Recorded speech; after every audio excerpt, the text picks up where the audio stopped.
दोस्तों क्लास 8 के ज्योग्राफी के पार्ट 2 यानी कि चैप्टर नंबर 2 की हम लोग यहाँ पे बात कर रहे थे, जिसमें हमारी ये वीडियो रहेगी पार्ट 2 यानी कि सॉइल के ऊपर, जहाँ पे हम लोग सॉइल के फॉर्मेशन के बारे में जानेंगे, सॉइल क्या होता है इसके बारे में जानेंगे और इसके साथ साथ सॉइल के फैक्टर्स जानेंगे, किन फैक्टर के वजह से सॉइल यहाँ फॉर्मेशन होता है, सॉइल का डिग्रेडेशन कैसे होता है और सॉइल को कैसे कंजर्व कर सकते हैं, इसके मेजरमेंट के बारे में जो है यहाँ पार्ट 2 में जानेंगे। तो चलिए शुरुआत करते हैं अपनी इस वीडियो को और जानते हैं सॉइल के बारे में। जैसे कि आपको पता है लास्ट क्लास में हमने बात किए थे लैंड की, तो यहाँ पे हम लोग बात करेंगे अपने सॉइल वाले टॉपिक के। देखिए अगर मैं सॉइल की बात करूँ, ये थिन लेयर होता है। देखिए कोई अर्थ का जो सरफेस होता है, अर्थ की ये सरफेस होती है, तो ऊपर वाली जो लेयर होती है आप अक्सर वहां पे मिट्टी जो है देखते होंगे, सॉइल देखते होंगे।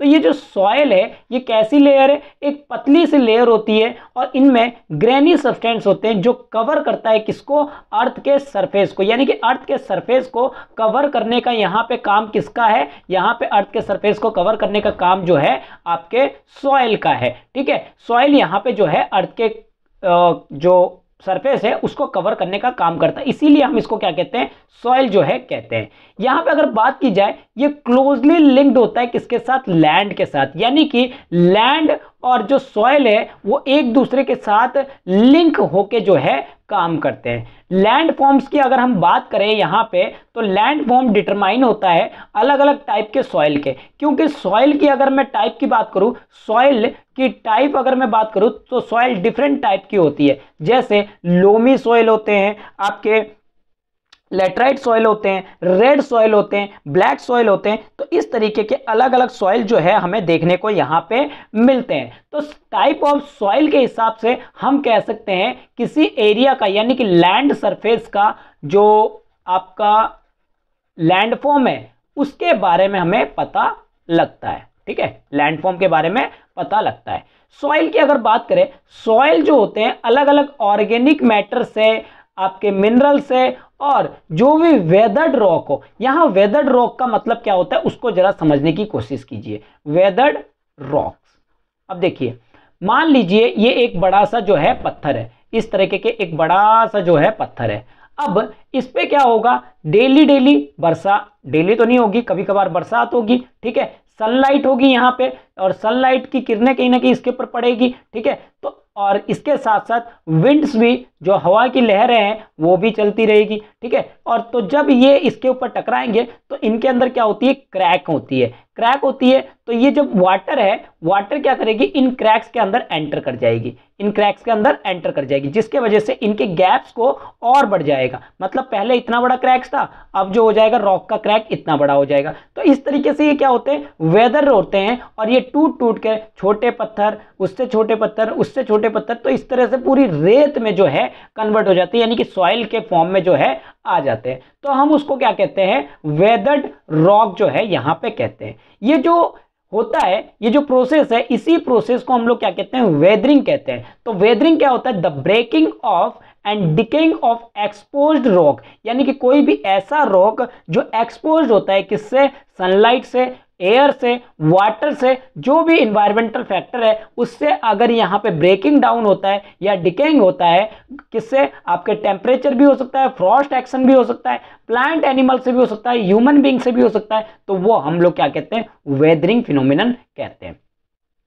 यहां पे वेदरिंग फिनोमिनन आपके ऑर्गेनिक मैटर, मिनरल्स अगर राइट मिक्स होंगे, मिनरल्स की, ऑर्गेनिक मैटर की और आपके वेदरिंग के वजह से जो रॉक्स हुए हैं उनके वजह से, तो सॉइल यहाँ पे फर्टाइल बनता है। जैसे कि हमने अपने पुराने स्टोरी में, अभी इसके ऊपर जो स्टोरी था लास्ट क्लास में पार्ट 1, अगर आपने नहीं देखा है तो पहले मैं कहूँगा आप पार्ट 1 देख के आइए। तो जिसमें मैंने कहा था कि जो गर्ल है मंबा नाम की, वो जिस एरिया में रहती थी, आप यहाँ देख सकते हो, मैं एक बार आपको दिखा देता हूँ। हाँ, तो यहाँ पे जो ये मंबा नाम की जो लड़की थी वो कहाँ रहती थी, एक बेयर रॉक एरिया में रहती थी। जबकि वहीं पे पीटर की अगर मैं बात करूं तो पीटर कहाँ रहता था, एक अच्छे एरिया में रहता था जहां पे सॉइल की फर्टिलिटी अच्छी थी। तो अगर यहाँ पे मिनरल्स और ऑर्गेनिक मैटर अगर अच्छी अमाउंट में मिलेगी तो सॉइल हमें कैसी मिलेगी, फर्टाइल मिलेगी। आप यहाँ पे एक ड्रॉ देख सकते हो, सॉइल प्रोफाइल देख सकते हो, जिसमें टॉप सॉइल की बात होती है, जिसमें ह्यूमस होती है और वेजिटेशन होती है। ह्यूमस वो चीज होता है जो कि सॉइल को सबसे ज्यादा फर्टाइल बनाने का काम करता है। अगर ह्यूमस नहीं होगा तो यहाँ फर्टाइल की मात्रा जो है वो नहीं होगी और वेजिटेशन भी नहीं होंगे। उसके बाद जो सेकंड लेयर आती है वो है सब सॉइल विथ लैंड, सैंड होती है, सिल्ट होती है और क्ले इसके नीचे जो है होती है। यानी कि टॉप सॉइल जो होती है वो ह्यूमस की होती है। अगर क्वेश्चन पूछा जाए जो ह्यूमस होता है वो कहाँ पाया जाता है, वो सॉइल के टॉप पे पाया जाता है, ठीक है। उसके बाद सब सॉइल में आपके सैंड, सिल्ट और क्ले मिलते हैं। उसके बाद वेदर्ड रॉक अगर बात की जाए तो उसके नीचे होते हैं रॉक मटेरियल होते हैं। उसके बाद बड़े बड़े जो चट्टान होते हैं वो पेरेंट रॉक का काम जो है यहाँ पे करता है। इसके बाद अगर बात करें, it takes 100 of year to making just 1 centimetre of soil. 1 centimetre, अब इतना 1 सेंटीमीटर होता है तो इतना सॉइल बनने के लिए 100 ईयर का टाइम लगता है, जिसके वजह से 1 सेंटीमीटर की सॉइल जो है वो बनती है, ठीक है। चलिए अब बात करते हैं कुछ फैक्टर की, कि सॉइल हमने तो देख लिया सॉइल बनती है, लेकिन सॉइल किन फैक्टर से बनती है इसको जरा जानने की कोशिश करते हैं। देखिए अगर मैं सॉइल फॉर्मेशन की बात करूं तो यहां पे मेजर फैक्टर जो होते हैं वो nature of the rock, parent rock होती है और क्लाइमेटिक फैक्टर होती है, ठीक है। और भी दूसरे फैक्टर है जैसे उनकी टोपोग्राफी, कहां पे वो बने हुए। अगर मान लीजिए एक नदी है, सपोज कीजिए ये नदी एक बह रही है, ठीक है, एक नदी जो है बह रहा है। अब यहां पे एक रॉक का टुकड़ा जो है इस तरह से रखा हुआ है। अब मैं यहां पे एक रॉक का टुकड़ा बना देता हूं, देखिए इस तरीके से रॉक का टुकड़ा रखा हुआ है। तो इसका मतलब क्या है, इसके इरोजन होने के चांसेस यानी कि वेदरिंग होने के चांसेस क्या है, काफी ज्यादा है। लेकिन जिस एरिया में पूरा ही एक बड़ा सा रॉक है और उसके आसपास कोई वाटर का सोर्सेस नहीं है, सनलाइट इतनी ज्यादा नहीं आती है, ठीक है, सनलाइट भी कमी आती है, जैसे नॉर्थ पोल वगैरह की तरफ, वैसे तो वहां मिलते नहीं है, लेकिन एक मैं हाइपोथेटिकल एग्जांपल लेता हूं कि भाई जहां पे इतना सनलाइट तो आती है लेकिन विंड इतना नहीं चलता है, तो उस एरिया में, जैसे रेगिस्तान का एरिया ही सपोज कर लीजिए, ठीक है, तो वहां पे जो वेदर प्रोसेस होता है वो वाटर के मुकाबले क्या हो जाएगा, स्लो होगा। तो ये भी डिपेंड करता है कि वो किस टोपोग्राफी में जो है बना हुआ है। अगर टोपोग्राफी वहां पे अच्छी होगी तो इसका मतलब जो वेदरिंग प्रोसेस है और जो ये आपके सॉइल फॉर्मेशन है वो काफी अच्छी हो जाएगी, ठीक है। यहां पे इसके साथ साथ ऑर्गेनिक मटेरियल का भी रोल आता है और इसके साथ साथ ये टाइम टेकन करता है। जैसे कि मैंने बताया 1 सेंटीमीटर रॉक बनने के लिए 100 ईयर का टाइम लेता है, तो यहीं पे सॉइल फॉर्मेशन के लिए भी यहाँ पे टाइम टेकिंग प्रोसेस जो है काम करता है, ठीक है। ये सारी डिफरेंट प्लेस टू प्लेस क्या करती है, अलग अलग जगह पे अलग अलग, यहाँ पे अगर देखा जाए तो अलग है। जैसे कि मैंने मम्बा और आपके पीटर की कहानी में समझाया था, जो मम्बा है वो कह रहा कि जिस एरिया में साउथ अफ्रीका के एरिया में रहती थी, रॉकी एरिया में, और जो पीटर है वो आपका ऑस्ट्रेलिया में रहता था, जिसके वजह से उनके प्लेस टू प्लेस में हमें डिफरेंस देखने को मिला था, ठीक है। अगर सॉइल की बात करें, सबसे पहले पेरेंट रॉक, ठीक है, ये जो पेरेंट रॉक होते हैं एक्चुअली यही डिटरमाइन करते हैं इनका कलर कैसा होगा। सॉइल का कलर, आप अगर सपोज कीजिए एक जंगल एरिया में जाते हैं तो वहां पे जो सॉइल होता है वहां पे पूरी तरीके से कलर कैसी होती है, आपकी ब्राउन कलर की होती है, मतलब डार्क ब्राउन कलर की, ठीक है, डार्क कलर की ब्राउन होती है। लेकिन वहीं पे अगर आप किसी शहरी एरिया में रहते हैं तो वहां पे इतना ज्यादा डार्क नहीं रहेगा, ठीक है ना। तो वो डिपेंड करता है किस पे, ह्यूमस कितना है, इसके साथ साथ उनकी पेरेंट रॉक कौन सी है, उन चीजों पे डिपेंड करता है। उनके टेक्सचर, बनावटी कैसी है, ये सारी चीजें डिटरमाइन होती है पेरेंट रॉक से। केमिकल प्रॉपर्टीज उन मिनरल के अंदर कितना है, कंटेंट कितना है, परमिएबिलिटी मतलब कितने वो वाटर की क्षमता को रखने की क्षमता रखता है, वाटर को अपने अंदर रखने की क्षमता रखता है, उसको हम लोग परमिएबिलिटी कहते हैं। वहीं अगर मैं सॉइल रिलीफ की बात करूं, रिलीफ का मतलब होता है ऊंचा या नीचा, ठीक है, यही बात होती है। तो एल्टीट्यूड हो गया या फिर स्लोप हो गया, ये ऑक्यूमुलेट करते हैं सॉइल को। किस तरीके से, आगे मैं थोड़ी देर के बाद बताऊंगा कि किस तरीके से रिलीफ जो है ऑक्यूमुलेट करने का मतलब इकट्ठे करने का काम करता है ये सॉइल को। इसके बाद फ्लोरा, फूल पत्ते, फौना, जानवर, माइक्रो ऑर्गेनिज्म, ये सारे भी अफेक्ट करते हैं rate of the humus formation की। यानी कि जो मिट्टी की ऊपर की लेयर होती है उसको अगर फॉर्मेशन करना है तो इन लोगों का काफी इंपॉर्टेंट रोल होता है। कैसे? मान लीजिए यहां पे एक पेड़ है, ठीक है, और ये पेड़ क्या हो गया, टूट के क्या हो गया, नीचे गिर गया। तब ये क्या हो गया, इन्हें माइक्रो ऑर्गेनिज्म क्या करेंगे, धीरे धीरे इनको डिकम्पोज करना स्टार्ट करेंगे, और डिकम्पोज करके इनके अंदर जो भी केमिकल फॉर्मेशन होगा वो केमिकल फॉर्मेशन कहां पे मिल जाएगा, मिट्टी के अंदर मिल जाएगा, जिसके वजह से यहां पे ह्यूमस की मात्रा यानी कि फर्टिलिटी जो है वो क्या हो जाएगी, इंक्रीज हो जाएगी। ठीक है, इसके बाद टाइम की बात करें, जैसे जैसे सॉइल की मात्रा बढ़ती जाएगी तो वहां पे थिकनेस जो होगी हमें देखने को मिलेगा। जैसे कि 100 ईयर हो गया, 200 ईयर हो गया, तो इसका मतलब 1 से 2 सेंटीमीटर तक जो है यहां पे मिट्टी बढ़ जाएगी।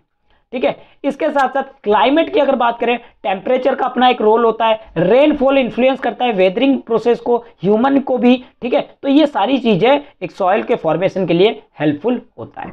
ठीक है, अगर आंसर राइटिंग के लिए आता है तो आप ये डायग्राम जो है बना के आ सकते हो, इसके लिए एक्स्ट्रा कुछ पॉइंट्स जो है आपको नंबर जो है मिल जाएंगे। चलिए आगे बात करते हैं degradation of soil and conservation measure, कि भाई सॉइल किस तरीके से डिग्रेड होता है और सॉइल को डिग्रेड होने से बचाने के लिए हम क्या क्या उपाय जो है कर सकते हैं। अगर मैं बात करूं सॉइल के डिग्रेडेशन की, तो सबसे पहले तो इरोजन की बात होती है। यानी कि इरोजन क्या होता है, मान लीजिए ये एक लेयर होगी सॉइल की, ठीक है, अब इसमें अपर वाली जो लेयर होती है उनमें ह्यूमस की मात्रा जो है वो ज्यादा होती है। क्या होती है, ह्यूमस की मात्रा होती है। अब जब ह्यूमस की मात्रा होगी तो यहां पे मान लीजिए एक बार फ्लड आया, ठीक है, एकदम से फ्लड आया, फ्लैश फ्लड जिसको कहते हैं, एकदम से आया और वो सारा लेके चला गया, तो इसका मतलब जो ये मिट्टी होगी ये मिट्टी को भी अपने साथ क्या करेगी, बहा कर ले जाएगी। यानी कि ह्यूमस को, ऊपर की जो लेयर होगी उसको भी बहा कर ले जाएगी, यानी कि ह्यूमस को बहा कर ले जाएगी, जिसके वजह से यहां पे सॉइल एरोजन जो है देखने को मिलेगा। और इसके साथ साथ इसी प्रोसेस को हम लोग डिप्लेशन भी कहते हैं। तो ये काफी बड़ा थ्रेट है सॉइल के लिए एज ए रिसोर्सेस के रूप में। अगर बात की जाए ह्यूमन और नेचुरल फैक्टर दोनों ही सॉइल को डिग्रेड करने में कोई कसर नहीं छोड़ते। ह्यूमन तो सबसे ज्यादा करते हैं, ठीक है ना। फैक्टर, वो फैक्टर जिसके वजह से सॉइल डिग्रेड होता है, जैसे कि डिफॉरेस्टेशन। क्योंकि अगर एक पेड़ की बात करें, यहां पे अगर मान लीजिए पेड़ लगा हुआ है तो ये पेड़ क्या करता है, इनकी जड़ें जो सॉइल होती है उसको पकड़ के रखता है। लेकिन जैसे ही आप पेड़ों को काट दोगे तो इसकी जड़ें क्या हो जाएगी, कमजोर हो जाएगी और ये मिट्टी को होल्ड नहीं कर पाएगा और इसके वजह से डिग्रेडेशन होगा। तो डिफॉरेस्टेशन जो हम लोग करते हैं, यानी कि जो पेड़ों को काटते हैं, उसके वजह से भी क्या होता है, यहाँ पे जो आपका सॉइल डिग्रेडेशन है वो ज्यादा बढ़ता है। ओवरग्रेजिंग, ओवरग्रेजिंग का मतलब क्या है कि मान लीजिए पशु अपने भेड़ बकरियों को लोग चराने के लिए लेके जाते हैं, तो चराने के टाइम पे वो क्या करते हैं, घास तो खाते ही खाते हैं, तो घास के साथ साथ उनमें लगी जो मिट्टी है वो भी उखड़ के आ जाती है। तो इसके वजह से यहाँ पे ओवरग्रेजिंग के वजह से यहाँ पे क्या हो जाता है, डिग्रेड होना स्टार्ट होता है। Over use of chemical fertilizers या पेस्टिसाइड्स, अगर हम पेस्टिसाइड्स या केमिकल फर्टिलाइजर्स का ज्यादा यूज करेंगे तो ये भी हमारे लिए नुकसान है। जैसे कि मैंने रेन वॉश के बारे में, फ्लैश फ्लड के बारे में बताया, तो रेन वॉश होता है, लैंडस्लाइड होता है या फ्लड्स वगैरह आते हैं, तो उनके वजह से भी यहाँ नुकसान होता है। ठीक है, कुछ मेथड्स की बात करते हैं। देखिए इंडिया की अगर सॉइल की बात करें तो alluvial, black, red, laterite, desertic, mountainous soil, ये सब हमें सॉइल देखने को मिलता है। इसके बारे में जैसे जैसे हायर क्लास में बढ़ेंगे तो वहां पे मैं बात करते चलूंगा। आगे बात करते हैं मल्चिंग के बारे में। देखिए मल्चिंग क्या होता है, मल्चिंग आप ये देख सकते हैं, एक पौधा लगा रहा है, कोई एक पर्सन जो है पौधा लगाता है, तो उस पौधे के नीचे क्या करता है, घास फूस वगैरह जो है वो डाल देता है। अब डाल देने से क्या होगा, यहां पे वाटर की रिटेंशन कैपेसिटी, यानी कि वाटर को जो होल्ड करने की कैपेसिटी है वो क्या हो जाएगी, इंक्रीज हो जाएगी। इसी के लिए क्या करता है, और इसके साथ साथ जो आपका अच्छी मिट्टी होगी, यानी कि जो ह्यूमस वाली मिट्टी होगी, वो भी इधर उधर नहीं होगा। तो यानी कि दो फायदे हो सकते हैं। तो इसी के लिए लोग क्या करते हैं, मल्चिंग का इस्तेमाल करते हैं। मल्चिंग क्या होता है, the bare ground between plant and is cover with the layer of organic matter like straw, यानी कि प्लांट और उसके ऑर्गेनिक मैटर को जो कवर करता है, ऑर्गेनिक मैटर को, जैसे कि हम स्ट्रॉ वगैरह हो गया, घास फूस हो गया, इन सबसे अगर डाल देंगे तो यहां पे सॉइल की मॉइस्चर यानी कि वाटर रिटेंशन कैपेसिटी बढ़ जाएगी, जिसके वजह से सॉइल जो है मॉइस्चराइज रहेगा।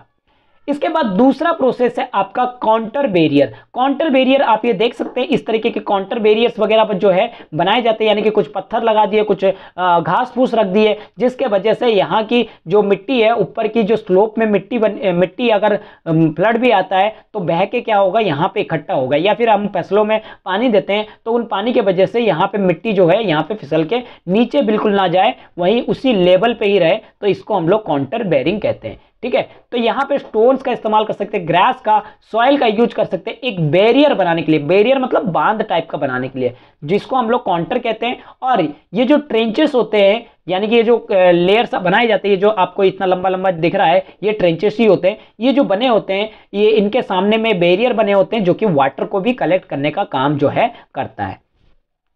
उसके बाद रॉक डैम। रॉक डैम आप देख सकते हैं नीचे की तरफ। ठीक है, ये आपका रॉक डैम है, ये आपका रॉक डैम है। इस तरीके के डैम बनाए जाते हैं ताकि, और आपने बहुत बार देखे ही होंगे नदियों के आसपास, तो रॉक डैम का इस्तेमाल किया जाता है। रॉक को पाइल अप किया जाता है, जिसके कारण से जो फ्लो ऑफ वाटर को क्या किया जाए, यहाँ पे स्लो किया जाए। ये जो है प्रिवेंट करता है गलीज और फर्दर सॉइल लॉसेस को। कैसे, देखिए गलीज क्या होता है, जो छोटे छोटे आप देखते हो, जैसे ये घर बना हुआ है, ठीक है, सपोज कीजिए ये घर है, और यहाँ पे क्या हो रहा है, यहाँ पे नीचे में एक नाला टाइप का, नदी टाइप का बना हुआ है। आप देखते हो जब बरसात होती है तो बरसात के टाइम पे क्या होती है, जो पानी जब जमीन पे गिरता है तो यहाँ छोटी छोटी धाराएं जो है एक ही लकीर में बहते हुए इस नाले तक पहुंच जाती है। तो अगर हम लोग यहाँ पे कोई रॉक बैरियर टाइप का बना देंगे, या रॉक बैरियर टाइप का बना देंगे, तो ये मिट्टी क्या होगा, आगे बढ़ेगा नहीं, जिसके वजह से छोटी छोटी, यानी कि गलीज का मतलब होता है एक नाले का बिल्कुल छोटा रूप। आप देख सकते हो घरों में जैसे पानी निकलने के लिए आप रास्ता बनाते हो ना,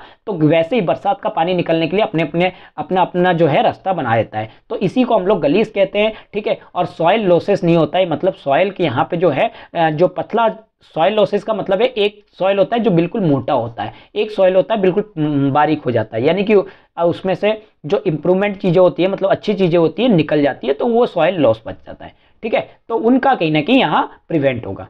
इसके बाद अगर बात करें टेरेस फार्मिंग की, अब टेरेस फार्मिंग आप देख सकते हो, इस तरीके की जो फार्मिंग होती है उसको हम लोग टेरेस फार्मिंग कहते हैं। ये क्या होते हैं, इनमें स्टीप स्लोप होती है, जैसे कि मैंने ऊपर बताया था, आपको स्लोप के बारे में बताऊंगा। ये एक तरह के स्लोप है, और स्लोप में लोग क्या करते हैं, फ्लैट सरफेस जहां दिखता है स्लोप में, वहां पे फसलों को उगाया जाता है, और उसके बाद जो सरफेस में सॉइल इरोजन को बचाने के लिए यहाँ पे इस तरीके के टेरेस फार्मिंग बना देते हैं, ताकि जो पानी है यहाँ पे आए और यहाँ रुके, फिर यहाँ पे नीचे रुके, फिर यहाँ पे नीचे रुके।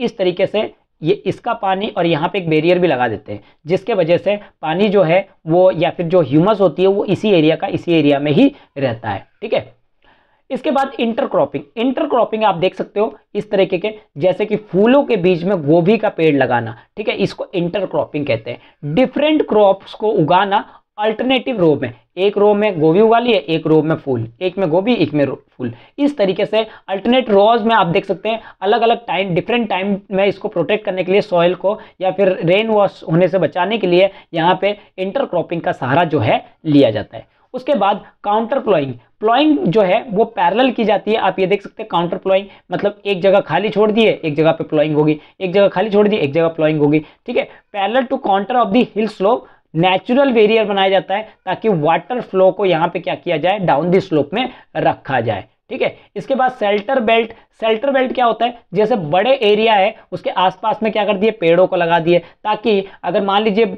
हवा भी चलती है तो हवा क्या करती है, मिट्टी को उड़ा के ले जाती है, पानी आती है तो दूसरी जगह पे ले जाती है, तो ये पेड़ क्या करेंगे, इनको बैरियर का काम करेंगे, एक शेल्टर बेल्ट का काम करेंगे। ठीक है, कोस्टल और ड्राई रीजन में इसका इस्तेमाल किया जाता है। यहाँ पे ट्रीज को प्लांट किया जाता है ताकि विंड की मूवमेंट को क्या किया जाए, चेक किया जाए, और इसके साथ साथ सॉइल की जो कवर है उसको भी यहाँ पे सेफगार्ड किया जाए। तो ये था आपका चैप्टर नंबर 2 का सॉइल वाला पार्ट। आपको ये वीडियो कैसा लगा हमें कमेंट करके बताइए। अगर कुछ इंप्रूवमेंट करना है तो भी आप हमें यहाँ पे बता सकते हैं। तो आई होप कि आपको ये वीडियो अच्छा लगा होगा। अगर वीडियो अच्छा लगा है तो इसको लाइक कीजिए, अपने दोस्तों के साथ शेयर कीजिए, और इस चैनल को सब्सक्राइब करना ना भूलिए। Thank you.